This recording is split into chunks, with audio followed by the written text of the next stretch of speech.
News today. Here's an article about something. I've seen several articles about this. The web, up till about a year or two ago, the web was all consisting of writing made by humans. But now an increasing part of the web is written by AI. And therefore, AI that goes on the web for training is training on AI-generated content, and that's going to lead to a multiplication of errors. That's why people are getting very worried about this, because they've tested this. If you train an AI on AI-generated content, it goes crazy in a hurry, as you would think. And the problem is, there's a fundamental problem we're hearing a lot, and the government's worried about it too, is that we're not marking the AI content in any way, so you don't really know what content is from a human and what content is from AI. And that's an increasingly important thing to know. So this is, people worry about this. And this is very interesting. I'm going to definitely go through this more in the machine learning class. What this is a artificial intelligence learning to play Mario Brothers. And it learned over 24 hours, and it did it by sexual reproduction, which is a technique not currently covered in my machine learning course, but I'd like to add it. Let's see if this thing is going to move or what. Well, I can probably get to, looks like it's giving me trouble loading it. But the point is, it started with a random model. It is in Super Mario Brothers, there's just 8 buttons. You can press the right button, press the jump button, and so on. So he started with just one neuron. It reads the blocks that are coming in to see if it's a block to walk on or an enemy, and then it makes a decision. And he just started with a random condition of one neuron. There we are. And so here it is winning very well. It got good after 24 hours. It got good at playing the game. But if you go forward, up here you see the actual AI model. It has a simplistic view of the board here, so it sees the bricks coming in and it sees some kind of enemy coming in, and then these are the neurons, only a few neurons, like maybe 10, and the green lines are positive reinforcement and the red lines are negative reinforcement, and then it combines those and it just has a probability of whether it's time to press a button or not. So, and it did this by starting from a model that just had like one neuron there. This is the one it started from. Let's see if I can get the picture to, yeah. I may not get a good picture of the one it started from. Let's see. Yeah, that's the one. That's the picture. This is what it started from. If it sees a green thing, it presses right to go right, and that's it. And when it sees a red thing, it'll press jump, and then it will, under certain conditions, it will not see the next block, so it will just stop dead there partway through the game. So this is really pretty terrible, but it does make some progress through the game. So all he did was he made a score, which is how far you made it and how long it took you to get there, and just has generations of models. So this is generation 0. This is the starting one. And running it for 24 hours, he would take the most successful ones with the highest score out of each generation, and they would combine to reproduce to make the next model. And so it took like 24 hours and like 8 generations, and then here's generation 33, and he eventually got an expert that can do it. And the expert is not that complicated, just like 10 or 15 neurons. So it's a very interesting demonstration of this sexual reproduction, evolutionary kind of AI, which I've heard about for decades, but I've never seen it actually accomplish anything before. So this looks great. And he did it by somehow writing it into an extension in the browser and connecting it to an emulator to play the game. And so he had to write it all in Lua. So that's pretty cool. And so Facebook, people are putting up Facebook ads telling you that your company can get a special trial of a new AI from Google, and when you go there, it downloads malware and takes over your machine, steals your passwords and everything. So like anything else that's hot, it's ripe for social engineering.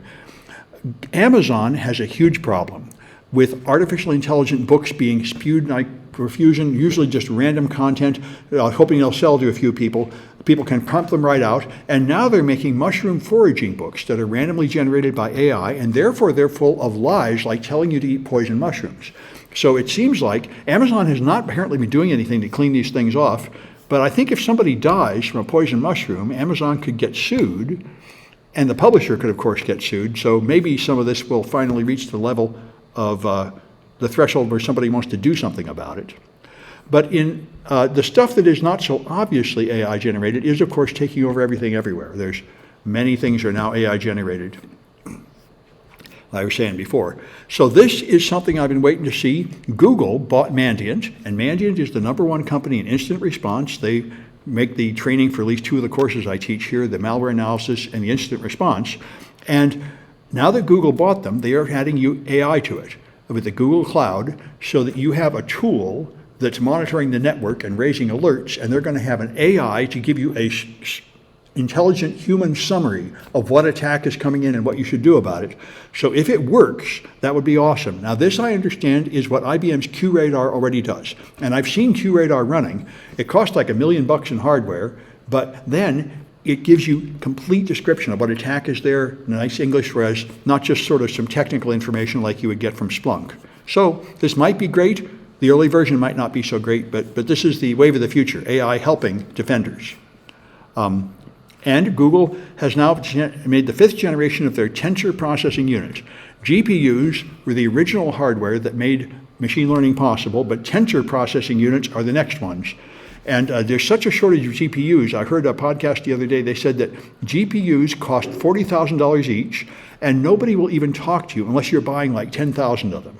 So if you don't have like $400 million to spend on them, it's not worth talking to you now because everybody is so desperate to get them that only the huge companies are buying all the ones that exist. And so Google making their own Tensor processing units, it's kind of logical why you would. There's such a demand for machine learning that they can't generate the chips fast enough to meet the demand. And this is pretty amazing. I've been reading about this for years. Apparently McDonald's has these ice cream things called McFlurry, and they are always busted. People notice that you want to buy it, you can never get it. So there are actually people that made interactive maps where you can find the one McDonald's in your town that's not broken right now. And then they found out it's a racket. The machine is poorly built, and it has a complex system to see the error message, and McDonald's has a contract that only this one company can service it. And they service it badly, so it's always broken, so they make a lot of money unnecessarily servicing it. So this has been a huge scandal. People have been talking about it for years. So now, the government has a process every 3 years where you can ask for permission to violate the Digital Millennium Copyright Act. That's why it was legal to jailbreak an iPhone for about 3 years. Every 3 years you can propose that the government should allow you to break the copyright protection of some products because it's in the public good, and they've asked the government to remove the copyright protection for the McFlurry machine so people can fix them. And we'll see what comes of that. People get very, very, very upset about this. Anyway, so they're trying to get everybody to get back to the office. Every company, including Zoom, has been telling people they have to go back to the office, which is kind of funny. And now they've found that even though people are going back 2 or 3 days a week, they don't keep track of how long you're in the office. So people will just show up, stay for a brief amount of time and leave. And they say Wednesday afternoon golf population has gone up by a factor of 4 since the pandemic.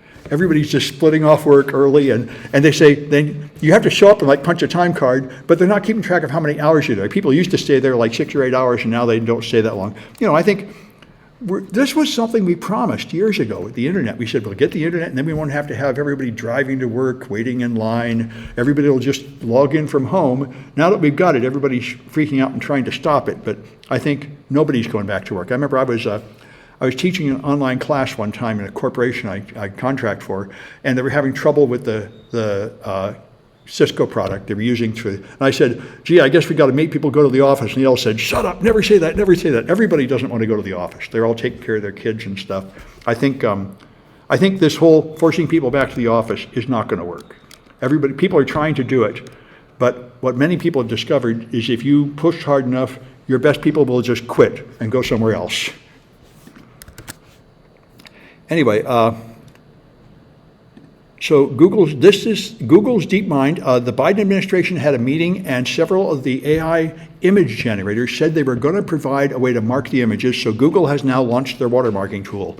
The problem is these watermarking tools have a short lifetime. There have been many previous attempts to watermark things so you can punish copyright infringement, and the problem is they built it into the image, all through it, so you have to use machine learning to spot it, so it's not as simple as just a mark in the corner that you could erase. But they say, in practice, it usually only takes a couple of months before somebody figures out how to reverse engineer the watermark and remove it. So they're kind of skeptical this will actually work, But this is something the machine learning people agreed to in conference with the government, is we're going to start marking machine learning content so you can tell it's machine learning to resolve all these problems you were talking about. That's an important thing if you can do it. But we'll see whether Google's proposal actually works or not. Anyway, that's enough of that. Let me stop this recording.